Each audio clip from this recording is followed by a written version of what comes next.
Right then, about half an hour, 24 minutes to resumption of day three of this fascinating oval test between England and India. This fourth test has been a bit of a cliffhanger for the first couple of days.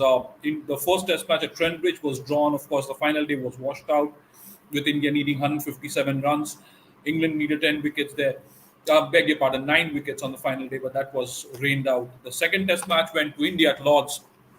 Brilliant bowling performances from the Pacers, Rahul, Rohit Sharma, Ajinkya Rahane, Cheteshwar Pujara getting among the runs at Headingley in the third Test match.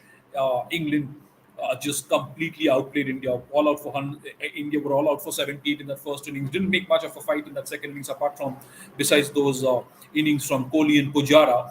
But that was England all the way taking an innings victory. But at the Oval, it's been an absolute thriller so far. The first day, India were put into bat, 191 all out. When you look at it, that score from the perspective of a batting performance, not very impressive from most of them, apart from Virat Kohli, who scored a second successive half century of the tour, and Shardul Thakur playing his first match of the series, scoring those very, very important 57 runs. They came at quite a good pace also, sort of lifting Indian spirits and Indian mood there. England on the with the bat, they were bundled out for 290. They got a lead of 99 runs thanks to Ollie Pope, and of course that half century from Chris Wokes. Lower down the order, some contributions, valuable contributions also from Johnny Bairstow, that helped England take that 99-run lead.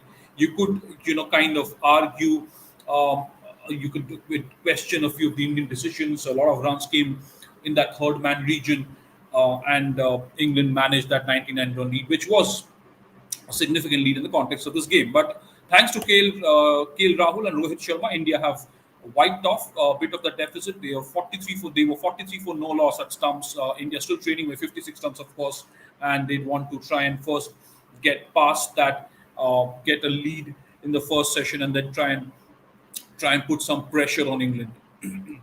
Of course, we heard that it was sunny and nice at the Oval earlier in the day, but just as play is about to begin, apparently it's overcast conditions, which could mean the ball would move around a little. England could get that extra swing as well, so that could work in their favor for England, who are looking to get those early wickets. Because remember, this is the openers have been in good form, but the Indian middle order is still dodgy. Cheteshwar Pujara got 91 at Headingley in the second innings, but again, the way he got out in the first innings here, that will be a matter of concern. Ajinkya Rahane's form has been a matter of concern, as has Rishabh Pant. He's not been his usual self. He's tried to run one too many shots and has often fallen cheaply in this series. Virat Kohli, again, like I said, he's got scored 2 half centuries, but the captain would want a big innings here. But before all that happens, a lot of focus will be on these two inform India openers, Rohit and KL Rahul. How much of a partnership, how much can they extend their partnership? That's going to define the Indian innings from here. They want to set England a total target of 260, 270, 300. Whether that all falls into place, we'll just have to wait and watch. A few comments already. Sushma Prasad is keeping her fingers crossed. Arshad Shlikar is very positive today. There'll be 3 centuries from India. Wouldn't we all love that? Surya's, yes, he's telling Harshad, he's resuming a lot of things. The English bowling unit is very sharp, and besides the fact that they have been sharp, let me just tell you that apparently now the conditions are, it's beginning to get a little overcast there. It's beginning to get a little overcast in at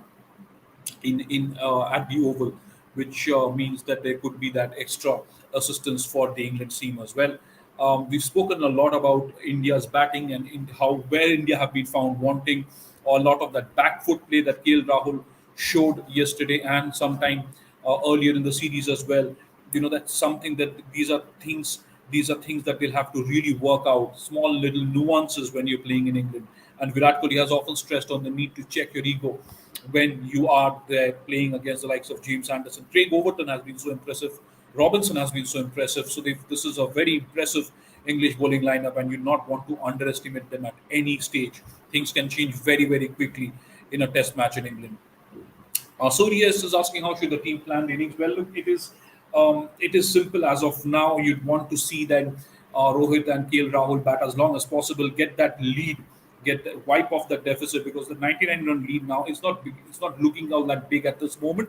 But yes, you'd have to concede that there was some easy runs from India. That should have ideally, India would have should have probably kept that to 50, 60. There were some really easy runs. India, who knows, might have even taken the lead if they had applied a little bit more pressure. But for them now, it will be important to get that lead and then build a foundation from there on, because again, no matter how confident and how comfortable the openers are looking, we all know what the problem with that middle order is. And Shaunish Sengupta, if I'm getting your name right, is saying exactly the same thing. Opening partnership is very important. It is more so in England, and moreover, when your middle order hasn't quite delivered the way you would have wanted them to deliver. So you need one or two really big innings through the course of this day and probably sometime tomorrow to help India shape up for a challenging up to be in a dominant position from here on in this test match, in the fourth and the penultimate test match. The series is of course still level at 1-1, and these two test matches are really crucial uh, in terms of who takes the series, because this is going to be a very defining day's cricket. And as it has been, you saw India rolled over for 78. They could not just come back. When you bowled out for 78, you don't come back very often. When you bowled out for 191, you don't come back very often, but they have that chance here. Thanks to Shardul Thakur's 57, they got those 191. It lifted India.